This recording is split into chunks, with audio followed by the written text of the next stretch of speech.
ini dia budak-budak 90-an. Okay. Itu sedikit daripada lagu 90-an kan? Betul. Assalamualaikum untuk anda. Ini dia MHI, warna yang cantik. Ni warna apa, Faria? Perempuan lagi tahu kan? Dia warna macam apa tu? Warna purple baby soft tu apa? Laika. Lilac kan? Laika pula. Laika nama orang. Assalamualaikum, selamat pagi. Syakkan buat semua penonton Malaysia hari ini 22 September 2021. Saya nampak baju ni, saya teringat apa ni, tepung talam. Tepung talam? Kan? Talam kan macam-macam kan?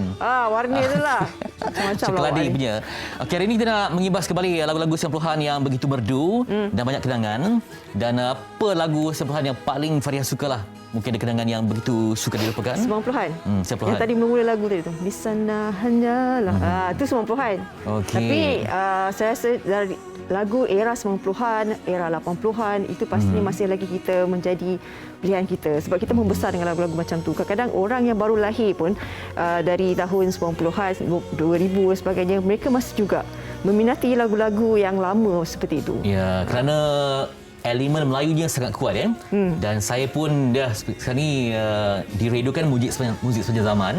Di lagu-lagu 90-an lah yang menjadi pilihan. Saya suka lagu Kiara, tahu tak? Macam mana lagu dia? Hanya Padamu. Hanya Padamu. Kemudian lagu Fotograf.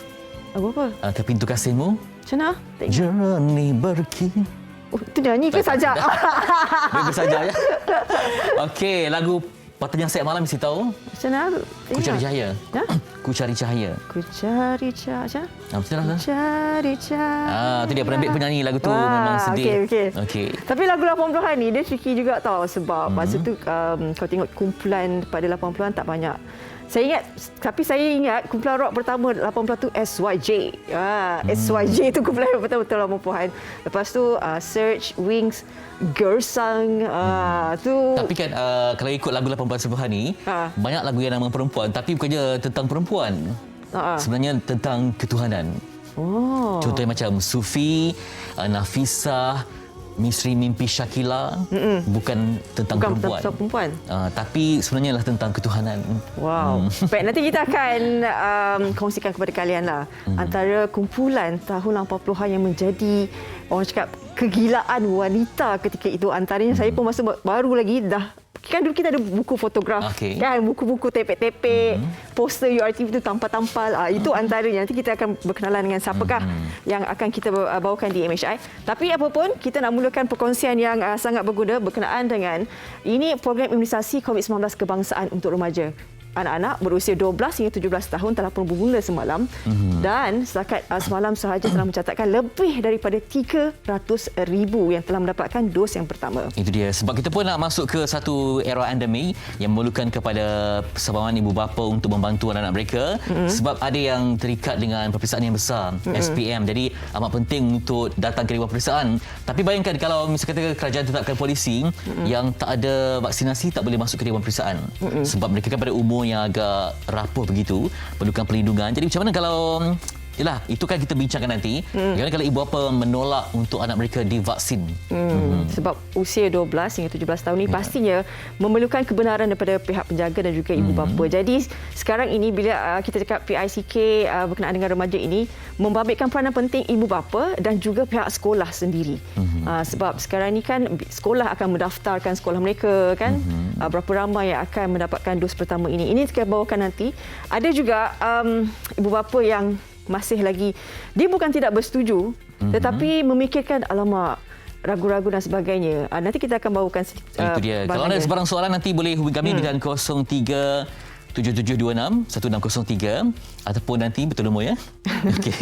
Sebab mungkin ada beberapa yang tak pasti, kalau mungkin tak sempat untuk hubungi kami, anda boleh berikan komen di Facebook. Seandainya anda ada masalah kesihatan, memang doktor sahkan tak boleh divaksin, tapi macam mana, apakah ada surat khas untuk membolehkan anda tetap ke sekolah ataupun tetap boleh memasuki aktiviti yang lain. Misalnya kata kalau ada program-program yang melibatkan makmal ke, setengah tempat tak boleh bagi masuk kan. Tapi adakah dibolehkan dengan adanya surat khas yang diperincikan oleh doktor seketika nanti? Baik, dan satu lagi kita akan bawakan berkenaan dengan pengisian MHI ini. Ini berkenaan dengan sebuah keluarga ni, satu keluarga ini, dia mempunyai satu keunikan yang luar biasa. Mereka melakukan DIY sendiri di ruang dapur, dekorasi dapur, dan usianya baru berusia 12 tahun. Dia belajar daripada bapanya. Jadi kita nak tahu macam mana, sejauh mana kreativiti anak ini berusia 12 tahun, dia buat sendiri dekorasi di rumah mereka ni. Senang kan, bahan-bahan yang terbuang, yang terpakai diganti semula. Kebetulan sama ya, saya terkeliru sekejap. Okey, ada yang buat bakul, ada yang buat bekas-bekas yang cantik. Semuanya menjana elemen praktikal lah yang sesuai untuk kemahiran hidup. Itu nanti kita bawakanlah dalam MHR. Jadi pastikan anda setia bersama dengan kami, terutamanya dengan topik utama tu berkenaan dengan vaksinasi remaja. Sampai tu komen di ruangan Facebook, apakah lagu sempuhan yang paling anda gemari? Wah, awak punya? Ha? Awak punya apa lagu yang digemari? Itulah, saya suka lagu Sufi. Sufi? Cuba nyanyi sikit. Tak ketai. Sufi selangkah tirai gemer. Terus jadi puisi. Penerbit, terima kasih penerbit ni, memang nampak sangat warga 90-an. Terima kasih banyak. 90-an, 80-an pastinya ini yang kita akan bawakan berkenaan dengan kumpulan Gersang. Saya pasti ramai yang mengetahui kumpulan Gersang ini kalau dengan nama penyanyinya Mambai. Kita ada keyboardisnya Datuk Acis. Dan pemain gitarnya kita Mangrang, Georgette, pemain drum. Jadi ini kumpulan ni sebenarnya dah ditubuhkan tahun 1991. Jadi kita nak tahu dulu, nak berkenalan dulu dengan kumpulan Gersang ni. Boleh? Okey, saksikan dulu.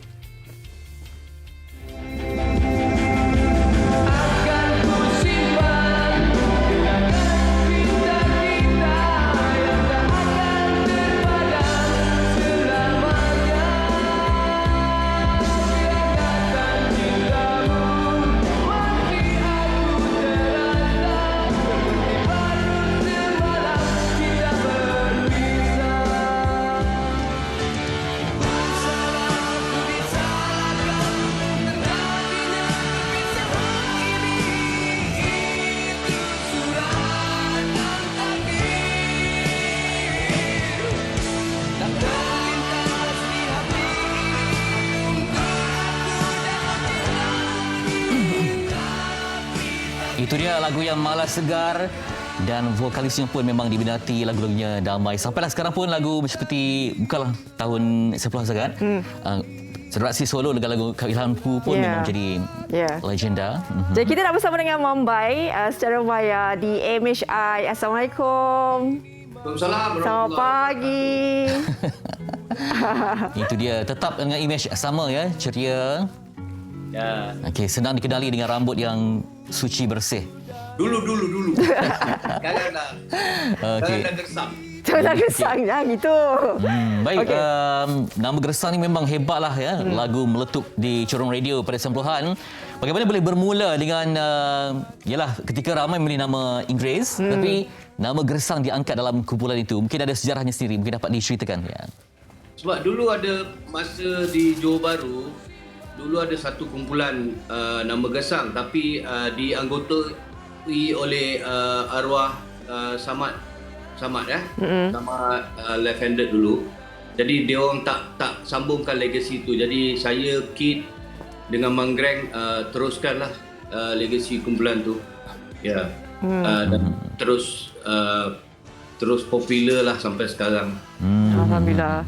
Ketika penubuhan Gersang tu sendiri kan, maknanya perjalanan tu 1998, kalian nama Gersang tu menjadi sebutan dengan lagunya Masih Aku Terasa. Lepas tu album keduanya, lagu kedua tu Suratan Takdir kan. Ya, betul. Jadi ketika itu, sebab memang kita tahu kumpulan Gersang ni sangat diminati oleh wanita Malaya ketika itu. Jadi masa tu macam mana, boleh ceritakan sedikit pengalaman kalian lah bila menjadi sebuah kumpulan yang sebegitu kan? Dulu kita muda, macam saya dulu mula pun dengan kumpulan ni pun 21 tahun. Jadi kita banyak mengikut sangat kehendak syarikat rakaman kan. Dia nak band, kumpulan band tu macam semua kena cute lah. So pada dia time dulu lah. Pada dia tu cakap okey, ni boleh buat marketing untuk selling point kan. Jadi kita ikut je lah. Tapi dalam lagu-lagu tu kita kena ikut komposer punya market lah. dan pendengar punya market. Jadi arwah Rahim Osman dia buat lagu-lagu macam Masih Aku Terasa, Suratan Takdir, Sunyi. Jadi kita pun ikut je lah kan untuk establish nama tu kan, supaya kalau kita shock sendiri pun orang pun tak kenal kumpulan tu. Jadi mungkin kumpulan tu tak ke mana, betul tak? Jadi kita kena main lagu-lagu yang hit untuk dihitkan di radio lah. Jadi DJ pun dengar dan peminat-peminat pun suka dengan lagu tu, alhamdulillah. Jadi saya pun cakap kat diorang, okeylah kita move on je lah. Orang nak cakap apa, cakap je lah. Tapi masa tu memang banyak gadis-gadis, peminat-peminat kita banyak wanita lah. Jadi dah lebih 30 tahun lagu ni. Baik, mungkin dapat imbas kembali macam mana kenikmatan, mungkin ada pengalaman gersang beraksi di macam fun fair ke ataupun konsert kan, pesta-pesta besar kan, macam mana kemeriahannya masa tu? Dulu kita banyak main expo. Expo. Okay. Expo dulu kita banyak kita naik van, kita pergi kampung-kampung lah, di Mentakap, Temelloh, di Hulai. So kita menghadapi benda tu dengan banyak cabaran lah kan. Sebab masa dulu sound system tak canggih macam sekarang. Jadi bila orang dengar macam tak enak didengar suara tu atau band tu tak enak didengar, jadi diorang tak suka lah, you know. Especially yang tidak suka kumpulan gersang lah contohnya. Jadi diorang baling lah macam-macam, kayu, batu, botol. So kita tak boleh buat apa. Kadang-kadang masa dulu banyak peminat kita wanita. Jadi bila wanita ni boyfriend dengan girlfriend, bila boyfriend nak tengok rock kapak yang dahsyat, kita ni rock juga tapi kita dipanggil rock cute lah dia kan. Jadi bila wanita cakap I nak tengok gersang, boyfriend nak tengok kumpulan lain, jadi dua-dua bertelagah. Jadi bila nak tak nak pun lelaki terpaksa akur dengan kemahuan wanita lah masa tu. Jadi nak tak nak pun dia terpaksa tengok lah kumpulan gersang ni. Jadi daripada situ mungkin orang tak suka, dia kadang-kadang dia ada sifat dengki kan. Dia cakap baling botol lah, baling apalah, baling telur lah, apalah. Pasal dulu kita pernah perform di Taiping, ada dalam 15,000 orang. Jadi bila sound system macam engineer yang buat mixing, live engineer yang buat mixing kat belakang stage tu kan, tak dengar apa daripada belakang pasal orang ramai kan. Jadi speaker pun tak besar. Jadi orang yang depan saja dengar yang sedap, yang belakang tak sedap. Jadi mula daripada situ diorang baling something lah kan. Bukan salah artis pun. So itu adalah dugaan dan pengalaman yang saya hadapi dengan geng-geng lain lah. Jadi kita reda je lah. Tapi itu adalah pengalaman juga dan kita belajar daripada segi itu. Dan alhamdulillah bertahan sampai sekarang, dan saya bertahan dan kumpulan pun bertahan juga. Kita insya-Allah. Bila kalian kan Mambai, Kid, Mangreng, Georgette, ada perkembangan terbaru ke kalian akan bersama untuk menghasilkan buah tangan daripada kalian kepada peminat gersang yang masih lagi bertahan? Saya memang ada perancangan untuk diorang sebab mungkin saya akan buat balik lagu-lagu lama tu dengan arrangement yang baru lah. Dan kami nak cuba riliskan. Tapi perancangan ni dalam perancangan lah, dia tak semestinya perancangan tu start. Sebab kita banyak benda kita nak market. Sekarang pun nak jual album pun susah, jadi kita kena berfikir untuk jual di mana kan, di social media ke, di apa ke. Jadi kita sekarang tak ada terikat dengan rakaman, syarikat rakaman. Jadi kita nak tak nak pun kena buat sendiri dan jual sendirilah. Itu je. Baik, ada peminat yang nak bercakap beramah mesra bersama dengan Rizal di talian. Rizal. Okey, Rizal. Hello. Hello. Rizal, okey. Assalamualaikum. Waalaikumsalam warahmatullahi. Rizal boleh bercakap terus dengan Mambai? Silakan. Baik. Saya Rizal dari Semenyih. Okey, Abang Mambai, saya nak tanya apa perancangan abang dan gersang pada masa akan datang, sebab gersang dapat tahu you guys dah reunion kan? Dia apa? Reunion. Jadi reunion ya. Perancangan abang dan gersang untuk masa akan datang, ada single ke, ada album ke, boleh saya tahu? macam saya cakapkan tadi lah, kemungkinan kita akan buat balik lagu-lagu hit tu kan, lagu-lagu hit tu dengan arrangement yang baru lah, ataupun kita akan selitkan 2-3 lagu baru kan, sebab masing-masing pun sekarang tak boleh jumpa, jadi kita kadang-kadang buat video call je kan, jadi susah nak berkomunikasi lah. InsyaAllah saya akan buat perancangan tu insyaAllah. Ya. Tunggu je lah. Cik Rizal. Ya. Okey, sebelum tu Cik Rizal nak tanya juga. Cik Rizal pastinya peminat Pulang Gersang kan? Ya. Okey, antara lagu yang masih lagi meniti di bibir Cik Rizal sekarang? Kalau saya favourite song Gersang Suratan Takdir lah. Suratan Takdir Boleh kami dengar sikit tak, Rizal? Kesukaran Alamak, saya bukan penyanyi. pengucapan perpisahan kepada yang setia. Cik Rizal sambung. Terpaksa Sambung, Rizal. lakukan kerana ku tidak mahu terus berpura-pura. Ku salah, ku disalahkan. Terjadinya perpisahan ini, itu suratan takdir. Wow, eksklusif. Ya, berbalas Terima vokal. kasih. Gabungan. Maaf, saya tak apa dengar dekat sini sebab mungkin lain kau. Saya tak apa dengar. tu dia. Tak apa, tapi Itu suara tak Cik apa. Rizal sedap. Yang penting berani, Rizal. Terima kasih. Terima kasih Cik Rizal. Saya nak ucapkan kepada Abang Mambai dan Gesang supaya semoga sukses akan datang. InsyaAllah. InsyaAllah, amin, amin. Terima kasih banyak-banyak. Okey. Dan kita doakan semoga COVID ni pun berakhir dengan cepatlah supaya kita boleh itulah dia. Amin. show daripada Gesang tu kan. Okey, terima kasih Cik Rizal. Kita ada seorang lagi dari Johor. Cik Edi, Assalamualaikum. Halo. Cik Edi. Cik Edi. Halo, Cik Edi. Inilah dia suratan takdir. Terputus pula.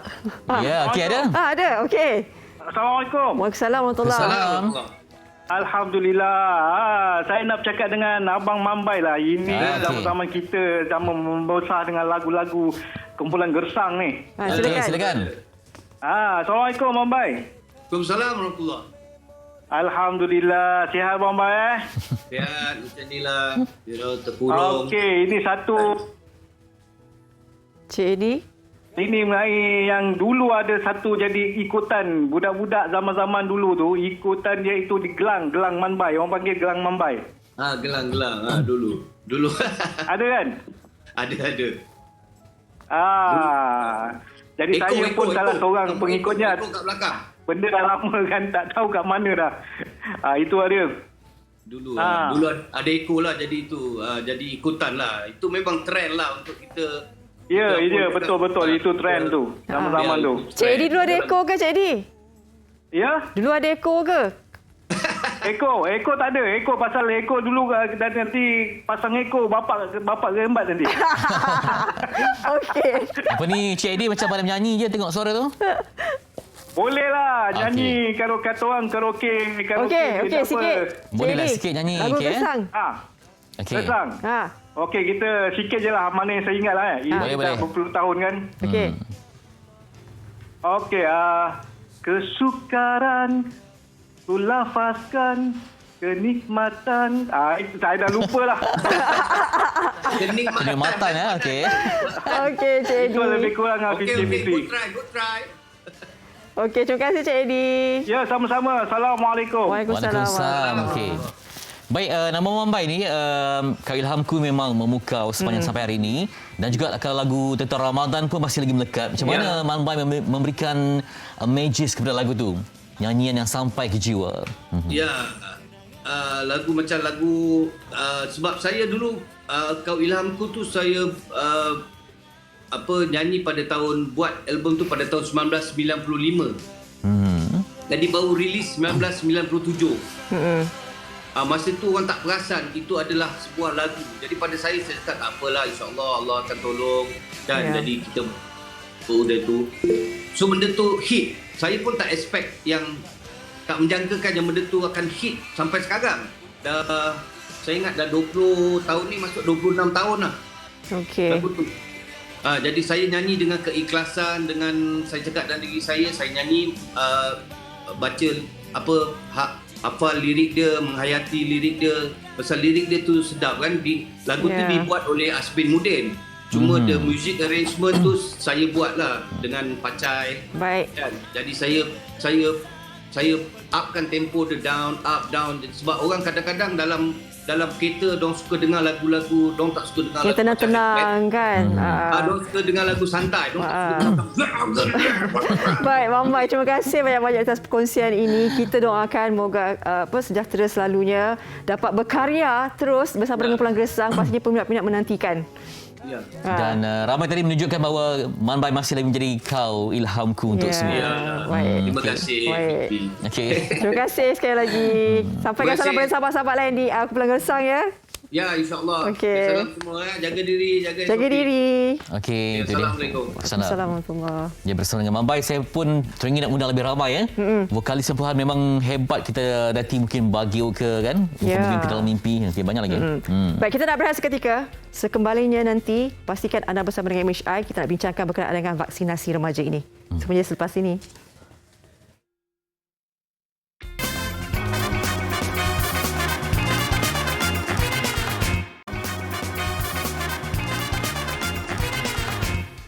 Kembali semula di Malaysia, kita masih nak memberi peluang dan juga untuk memperkebaskan dan memperluaskan vaksinasi kepada golongan remaja. Yang disebutkan tadi lebih 300,000 dah pun selesai. Pada peringkat awal ini nampaknya sambutan yang cukup baik. Alhamdulillah. Dan kefahaman ibu bapa yang cukup mendalam demi perlindungan kepada anak mereka yang bakal kembali semula ke sekolah nanti. Baik, kita teruskan perbincangan ini. Kita terus ke topik utama. Kita nak bersama dengan Dr. Don Ismail Muhammad, merupakan Ketua Penolong Pengarah Kanan Bahagian Pembangunan Kesihatan Keluarga Kementerian Kesihatan Malaysia. Dan kita ada dua ibu dan juga anak Puan Fatimah Zahrah Amizah Hamzah, merupakan ibu, dan juga anaknya Nur Alia Adriana Muhammad Azli. Assalamualaikum, selamat pagi semua. Waalaikumsalam warahmatullahi. Selamat pagi Fitri. Okey. Alhamdulillah. Baik, doktor, macam mana melihat momentum awal tentang vaksinasi ini? Nampaknya sambutan yang cukup bagus, kefahaman ibu bapa. Dan kita lihat kalau macam di laman sosial pun, ibu bapa temani anak mereka untuk sampai ke pusat vaksin itu. Dan nampak terancang, teratur dan semuanya berkefahaman kenapa perlu vaksin. Mungkin doktor dapat terangkan sebagai mukadimahnya. Okey, alhamdulillah Fitri, Fariha dan semua pendengar MHI pagi ni. Jadi sebab kita dah memulakan program imunisasi COVID kebangsaan ni sejak awal bulan 2 hari tu, ya, dan saya rasa kefahaman tu dah semakin mendalam, dan kita faham bahawa penyakit COVID-19 ni adalah satu penyakit yang dinamik. Okey, maksudnya dekat sini kita kena lihat kebolehjangkitan penyakit ni bergantung pada jenis atau strain virus dan juga keadaan populasi setempat. Jadi kajian-kajian yang dah dijalankan sebelum ni pun menunjukkan bahawa lebih banyak manfaat daripada kemudaratan. Jadi dekat sini vaksin COVID-19 kita sasarkan kepada golongan remaja yang berumur 12 hingga 17 tahun sekarang ni, sebab satunya dia dapat melindungi kanak-kanak dari penyakit dan kematian akibat jangkitan COVID-19. Dan seterusnya dia dapat mengurangkan risikolah penularan jangkitan kepada kanak-kanak di sekolah bagi kanak-kanak yang tidak dapat menerima vaksin, tak layak menerima vaksin. Sebab kita tahu bahawa vaksin ini bukan semua orang layak menerimanya atas sebab faktor kesihatan, dan sekaligus benda ni dia akan menjadikan sekolah tu selamat untuk dibuka. Jadi kalau kata yang kata tak semua orang boleh dapat vaksin ni kan doktor, maknanya ada surat khas diberikan dan maknanya dia masih boleh pergi ke sekolah ke, macam mana? Bukan, dia tidak ada surat yang dibolehkan macam ni tak layaknya disebabkan masalah kesihatan. Jadi murid yang ada masalah kesihatan ni, mereka perlu menjalani pre-vaccination assessment atau penilaian pravaksinasi. Yang mana siapa yang menjalankan penilaian ini adalah pakar-pakar dan pegawai perubatan yang merawat murid tersebutlah. Dan biasanya golongan ini akan diberi vaksin di hospital-hospital yang tertentu. yang telah ditetapkan. Jadi bila vaksinasi ini dia layak tetapi dia perlukan pemerhatian yang lebih. Jadi dia akan diberi di special PPV lah, SPPV. Dan untuk penilaian ni biasanya kita melihat kepada satu, kalau kanak-kanak tu dia mempunyai ketahanan imun badan yang rendah disebabkan penyakit dia yang ada kan, ataupun ubat-ubat yang dia ambil. Dan yang kedua, mungkin kanak-kanak ini atau remaja ini dia dalam treatment yang mana yang treatment tersebut akan mengakibatkan darah dia tu mencair. Baik. Okey. Dan yang ketiga adalah kanak-kanak yang pernah alami alahan untuk apa-apa jenis vaksin sebelum ni. Jadi kumpulan ini mereka memerlukan pemerhatian yang lebih. Dan sekiranya penilaian yang dibuat itu tidak melayakkan kanak-kanak atau remaja tersebut menerima vaksin, jadi mereka tak boleh terimalah. Jadi bila remaja lain dalam satu kelas tu, yang lain tu mereka telah pun menerima vaksin, secara tak langsung dia akan melindungi kanak-kanak ini daripada jangkitan COVID. Itu dia. Okey, selain itu nak bersama pula dengan Puan ibu dan Fatimah anak. Zahra Amizah Hamzah dan juga Nur Alia Adrinia Muhammad Azli. Saya nak tanya Puan Fatimah Zahra. Jadi sebagai ibu kan, bila dikeluarkan arahan sebegini, maknanya anak-anak berusia 12 hingga 17 tahun perlu diberikan vaksin ini. Jadi penerimaan awal tu bagaimana sebagai ibu? Mula-mula tu memang rasa takut jugalah kan. Takut lepas divaksin kan. So tapi bila saya fikirkan dengan vaksin tu untuk pelindung pada dia. Okey, pada untuk sekolah, masa di sekolah, so saya rasa tak ada masalah lah. Okey, baik, kepada Alia, apa yang, sebab Alia dah matangkan, pastinya dibincangkan dalam grup WhatsApp kumpulan ke, macam mana respon daripada kawan-kawan lain? Excited ke ataupun macam ada yang takut-takut ke, ataupun apa maklumat yang Alia dapat daripada perbincangan dengan sama rakan sebaya? Macam mana? Macam apa yang kalian bila kata okey semua kena vaksin sebab nak pergi sekolah, nak duduk peperiksaan kan, jadi bagaimana sesama kalian, rakan-rakan yang lain, kawan-kawan ada yang takut ke, ada yang seronok ke, ataupun macam berkisahsama ke, macam mana guru-guru bagi dorongan tak kawan Alia? Ada yang takut, ada yang okey macam tu. Alia bila dapat vaksin? Dah dapat vaksin dah? Dah bila? Ya? Okey. Hari tu. Okey, setakat ni tak ada kesan sampingan. Jadi macam mana? Ada demam ke? Macam mana? Tak ada. Tak ada. Alhamdulillah. Okey. Sebenarnya banyak mendapat respon doktor Puan Fatimah berkenaan dengan vaksinasi remaja ni. Ramai juga ibu bapa bagi pandangan. Tapi sebelum tu kita nak dengar dulu pandangan orang ramai. Ada yang di kalangan mereka yang remaja ni yang dah dapat vaksin. Pandangan mereka sendiri kita nak dengar. Sebelum remaja beri pendapat. Ya, remaja. Kita nak dengar isi hati ni suara hati remaja sendiri. Baik. Silakan. Dengan saya rasa sikit lenguh sahaja dan saya tidak sabar nak mendapat dos kedua. Saya harap pelajar-pelajar akan dapat divaksin secepat mungkin supaya kita dapat kembali ke sekolah. Alhamdulillah, saya gembira dan berbangga kerana mendapat vaksin yang pertama. So kawan-kawan, jomlah kita mengambil vaksin demi masa depan dan keselamatan diri kita. Tada! Happy sangat sebab saya dah ada perlindungan. So saya rasa confident nak pergi sekolah, pergi mana-mana dah lepas ni. Dan saya tak sabar nak dapat vaksin yang kedua. So saya happy. Hari ni saya baru dapat vaksin di sekolah. Tangan sekarang rasa agak lenguh tapi tak teruk sangat, Alhamdulillah. Saya rasa sangat nervous pada awalnya tapi serius okey, tak sakit pun, kejap je. Saya rasa happy sangat lepas dapat vaksin tu sebab finally murid sekolah dah dapat vaksin. Tai cucuk tu tak rasa sakit pun, dan bagi kawan-kawan yang belum dapat vaksin lagi, janganlah takut. Saya juga mengharapkan bahawa kerajaan dapat memberikan vaksin kepada semua lapisan pelajar agar kami dapat kembali ke sekolah dengan rasa selamat. Saya juga mengharapkan yang rakyat Malaysia dapat menerima vaksin dengan hati yang terbuka. Ibu bapa saya menggalakkan saya dan beri dorongan untuk saya ambil. So saya memang let's do this. Sebab nak naik sekolah, saya memang tak sabar nak sekolah kan. Sebab nak SPM. So setakat ni saya tak ada kesan sampingan. Cuma lenguh je lah kan. Tapi sekejap itu. Itu dia adik Aiman on.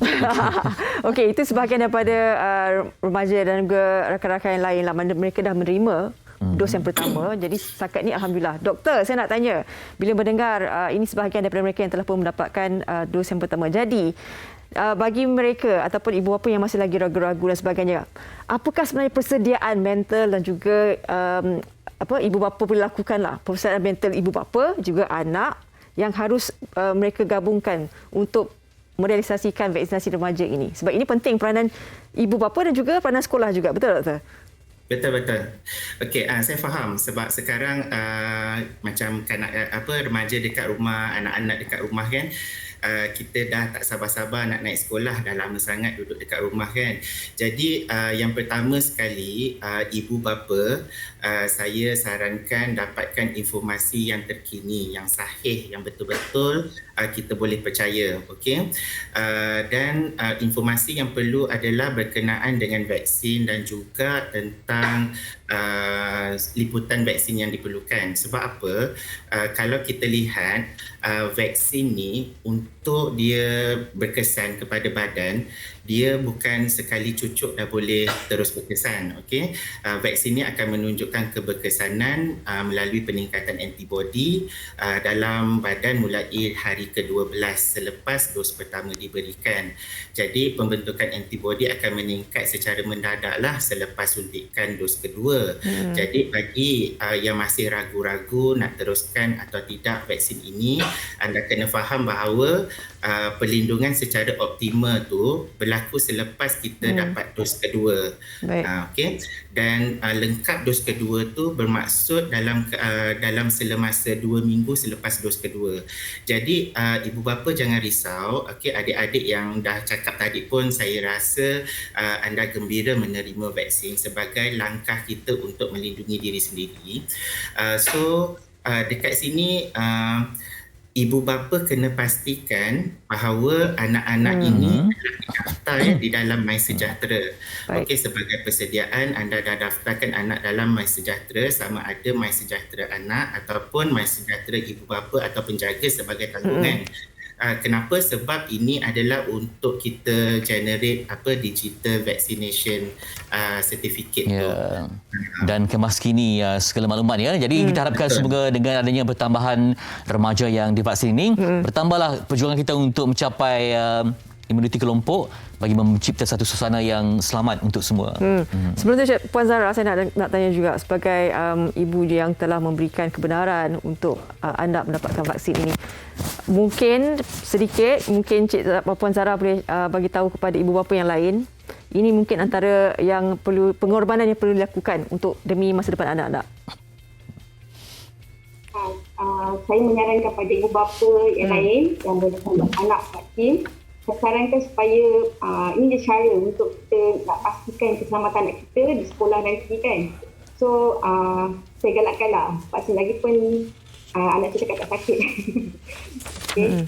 Dan insyaAllah sebagai maksudnya dia pelindung kepada mereka di masa sekolah atau di mana lah. Diorang pun salah satu boleh menyebabkan pembawa kan. So yang tu kita takut lah.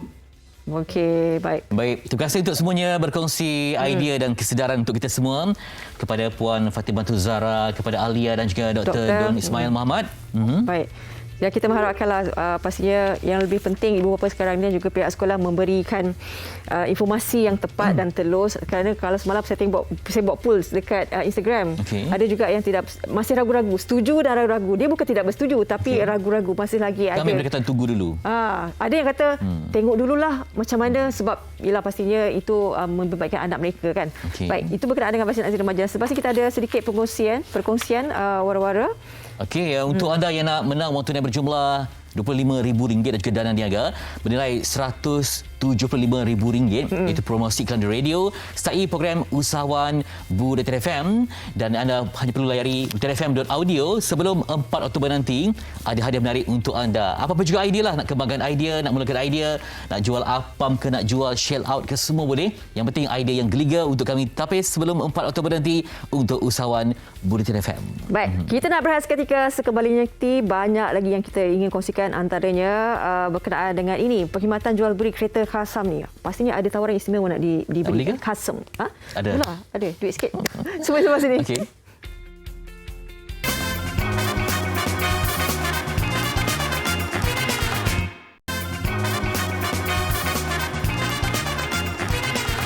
Baik, terima kasih kerana setia bersama kami di Malaysia hari ini. Kita teruskan pengisian kita. Ini berkenaan dengan penjualan dan beli kereta terpakai. Kita nak bersama dengan Karsem. Dan secara maya bersama dengan pengurus besar Malaysia Karsem Certified, Encik Alan Chia. Hello, selamat pagi. Hai, selamat pagi. Hai, okey. Berkenaan dengan Karsem ni merupakan pusat jualan dan beli kereta terpakai. Kita nak tahu, mungkin sedikit, apakah yang ditawarkan oleh Karsem Certified ini? Correct. Di Karsem ni kita memang banyak tawarkan. Yang utama, Karsem menawarkan perkhidmatan yang mudah dan juga memberikan ketenangan yang minda.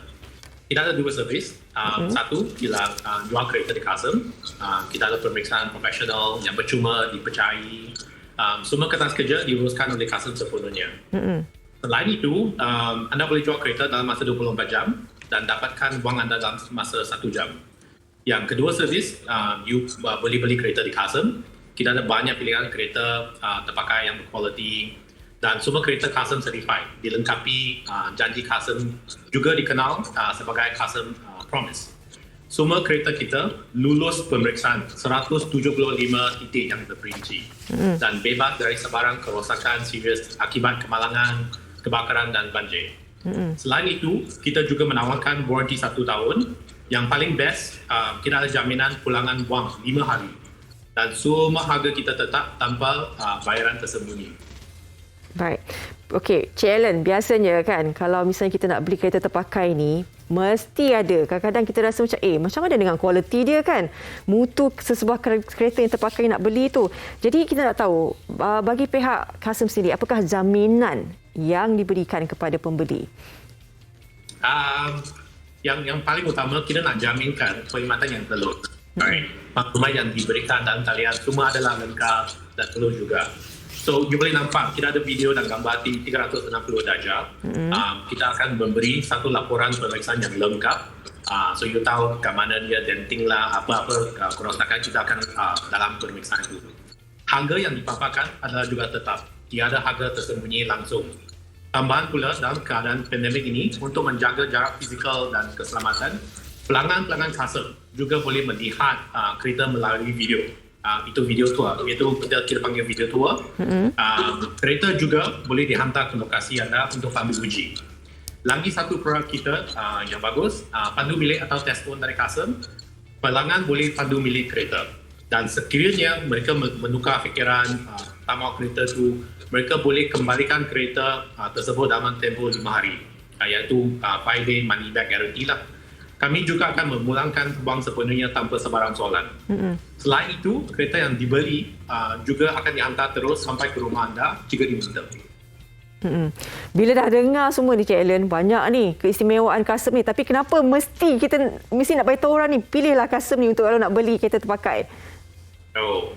Betul-betul kerana Karsem memang best. Kita mempunyai inventory kereta berkualiti yang terbesar di Malaysia. Memang banyak kereta untuk you pilih. Karsem juga didorong oleh data. So, kita menggunakan data terkumpul untuk padankan tawaran dengan permintaan pelanggan. Ini memberikan peluang kepada kita untuk memahami produk kami dengan lebih baik dan terus memperbaiki perkhidmatan kami. Dengan data, kita kaji trend kereta terpakai yang paling popular di Malaysia untuk memastikan inventory kita, kereta sentiasa dilengkapi dengan kereta-kereta yang mempunyai permintaan yang tinggi dari pelanggan. Baik. Okey, kita tahu juga apakah sasaran Karsem untuk memastikan Karsem ni terus menjadi pilihan kepada pembeli dan juga yang nak menjual kereta kepada pihak Karsem. Betul. So kita akan terus mencipta inovasi dalam produk dan perkhidmatan untuk menambah baik kehidupan pelanggan-pelanggan kita kan. So kita juga nak beri pengalaman yang terbaik kepada pelanggan yang membolehkan mereka progres dalam kehidupan mereka dengan fikiran yang tenang. Selain itu, kita akan mempertingkatkan proses sedia ada dan kembangkan perkhidmatan untuk menawarkan pengalaman end-to-end journey bagi pelanggan.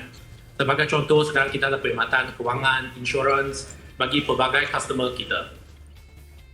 Okey, berdasarkan daripada PKP yang kita lalui sekarang ini kan, melihat bagaimana situasi bagi pasaran kenderaan, sama ada untuk membeli ataupun menjual kenderaan itu sendiri.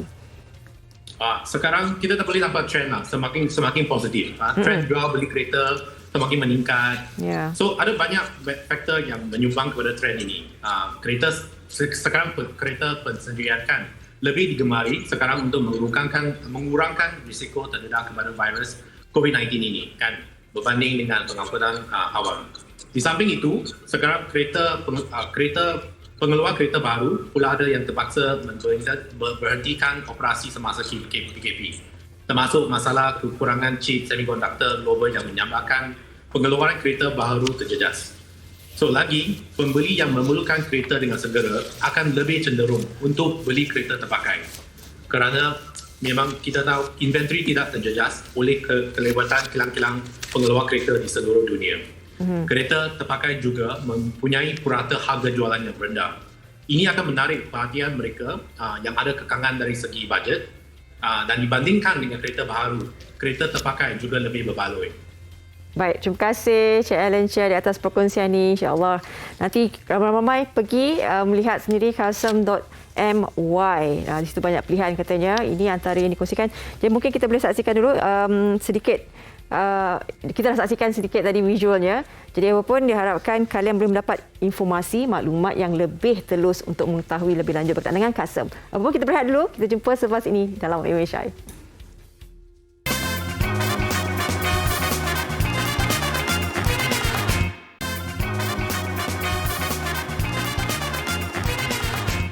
Okey, 10.20 kita masih lagi di MHI. Ya. Kita nak bercakap berkenaan dengan dekorasi ruang dapur. Ini pastinya dapur ni penting ni. Kalau dapur tak cantik, tak ada mood nak masak tau. Dapur orang Melayu mesti luas kan? Kena ada ketenangan di situ, tak boleh nampak macam serabut. Saya suka dapur yang nampak kosong tapi yang kompartmen tu banyak tersimpan. Tak suka macam terdedah tu, suka dalam bentuk-bentuk macam tu. Okay. Dan yang kita nak kongsikan ni adalah ini berkenaan dengan anak berusia 12 tahun ni, Irfan Fahmi. Bayangkan kreativiti ni datang masa PKP ni. Masa kuarantin tu. Kreatif, okey. Ini hasil majlis Irfan, saksikan.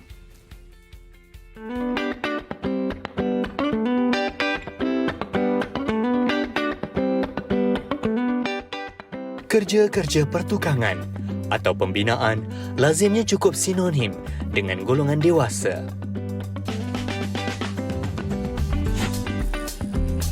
Namun bagi Muhammad Irfan Fahmi Muhammad Najmi, 12 tahun, minatnya di dalam kemahiran pertukangan do it yourself DIY dan dekorasi hiasan mula dijongkil sejak berusia 9 tahun lagi.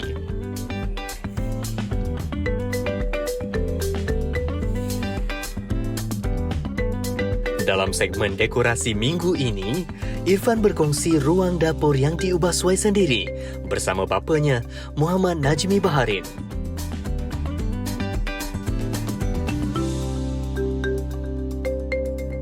Assalamualaikum. Hai penonton Malaysia hari ini. Saya Muhammad Irfan Fahmi. Selamat datang ke Kenanga Cottage.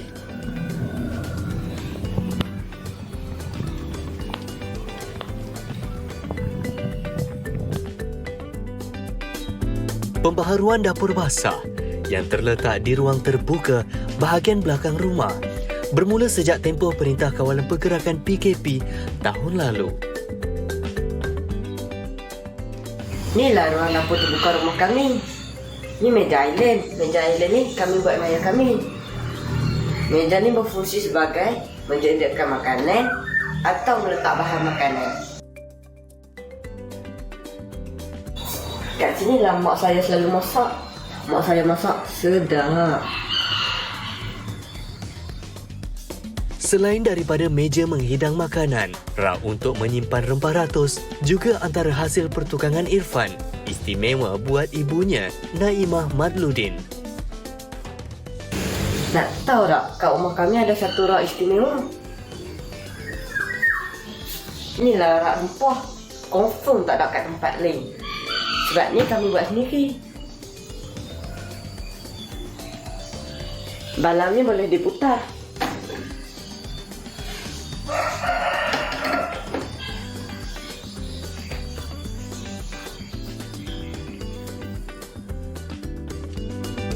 Antara sudut lain yang kerap menjadi tumpuan jiran tetangga adalah ruang yang direka khas untuk bergambar atau lebih dikenali sebagai photo booth. Sudut ini 100% diperbuat daripada kayu pelet dan dihiasi dengan tanaman hijau bagi menaikkan lagi seri dan suasana ruang tersebut. Hampa nak tahu tak, ni lah tempat paling syok. Best. Kalau kawan mak kami, tang sini lah mereka selfie. Macam ni lah. Macam ni lah, macam ni lah. Macam-macam lah gaya mereka.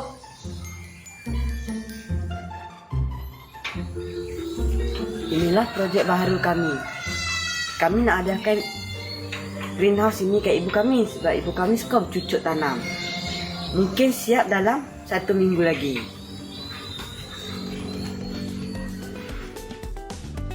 Segala proses pertukangan yang dilakukan dipantau dengan penuh teliti selain diberi panduan dan tunjuk ajar oleh bapanya. Aktiviti ini bukan sahaja merapatkan hubungan kekeluargaan, malah menjadi sumber pendapatan sampingan.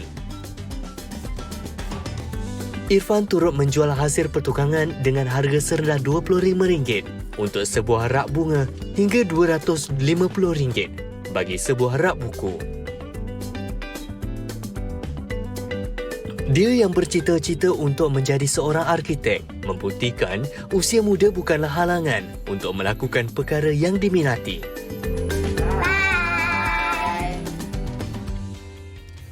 Itu dia seronok depa nak. Serok noh. Hampa tak mahu buat kan? Ha? Hampa tak mahu buat?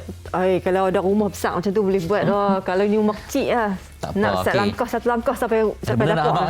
Ha? Ini dari Melbourne. Kita tukar tune. Okay. Melbourne dikejutkan dengan gempa bumi berukuran 6.0 skala Richter yang menggegarkan kota kedua terbesar di Australia itu. Ini baru saja perkembangan yang diterima dan pastinya kita sebelum ini telah pun mendengar ada negara-negara lain seperti Mexico juga dilanda gempa bumi. Jadi dan manakala bencana-bencana alam lain, contohnya di Sabah juga melalui bencana alam tanah runtuh, banjir dan sebagainya. Ini antara bila bumi berkata-kata, jadi inilah dia. Dan kita mengharapkan agar semuanya dipermudahkan, semuanya dilindungi oleh Allah SWT. Dan ini antara perkembangan di Australia. Itu dia. Sekarang ini ada laporan kecederaan yang dilaporkan dan itu menggembirakan daripada ucapan Perdana Menterinya yang memberitahu akhbar bahasa Inggeris yang dilaporkan hari ini. Okey, itu berita dari Melbourne dan kembali semula ke Malaysia seketika. Dan ini kita nak bawakan sedikit perkembangan berkenaan dengan Parlimen sendiri. Nanti apa yang akan berlangsung, pastinya 16 orang menteri akan jangka menggulungkan perbahasan usul menjunjung kasih titah diraja. Antara yang nanti akan dibahaskan berkenaan dengan isu kajian semula gaji minimum, kes pelanggaran status makanan dan produk halal serta situasi pekerjaan belia ketika pandemik COVID-19. Dan ini pastinya memberikan menarik perhatian ramai, terutama dalam usaha untuk memberikan kejelasan. Ada yang ramai menantikan yang paling utama sekali tentang rentas negeri lah. Sama ada dibolehkan, tapi dimaklumkan bahawa dijangka kepada penghujung Oktober nanti. Mungkin ada sinar baru dan keceriaan untuk rakyat Malaysia yang tak sabar untuk bertemu ayah bonda dan pulang ke kampung. Jadi saksikan nanti penggulungan Kementerian Pertahanan ke atas perbahasan titah diraja pada hari ini 22 September 2021 dijangka jam 12 tengah hari nanti. Baik, kita sudah berada di pengakhiran rancangan. Jaga diri, ya, jangan suka sangat bila dah boleh keluar dan sebagainya. Masih lagi kita mengharapkan kalian bertanggungjawab tentang apa yang kita menjaga SOP dan sebagainya. Okay, malam ni saya nak kongsi cerita sikit. Kenapa perempuan tutup hati lebih lama berbanding lelaki. Okey. Bulletin FM. MHI, jumpa lagi. Assalamualaikum. Salam.